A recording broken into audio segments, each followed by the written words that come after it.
મહિલા પતંજલિ યોગ સમિતિ દ્વારા ભરૂચ ખાતે ઇન્ટિગ્રેટેડ યોગ તેમજ ધ્યાન શિબિરનું આયોજન કરાયું હતું.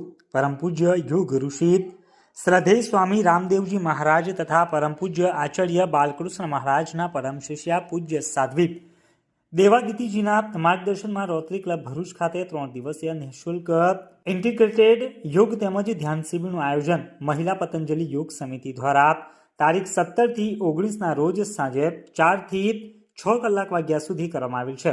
જેમાં મહિલા પતંજલિ યોગ સમિતિના સાઉથ ગુજરાતના રાજ્ય પ્રભારી તનુજાબેન આર્યા, મહિલા પતંજલિ યોગ સમિતિના ભરૂચ જિલ્લાના પ્રભારી હેમાબેન પટેલ અને તેમની ટીમ હાજર રહી હતી. પતંજલિના સાઉથ ગુજરાતના સોશિયલ મીડિયા પ્રભારી અને પતંજલિ યોગ સમિતિ ભરૂચ જિલ્લાના પ્રભારી પ્રકાશચંદ્ર પટેલ દ્વારા આ શિબિરમાં હાજર રહીને સહયોગ કરવામાં આવ્યો હતો. તેનો મોટી સંખ્યામાં લોકોએ લાભ લીધો હતો. રોટેરિયન રચનાબેન પોડારના સહયોગથી આ શિબિર સફળતાથી પૂર્ણ થઈ હતી.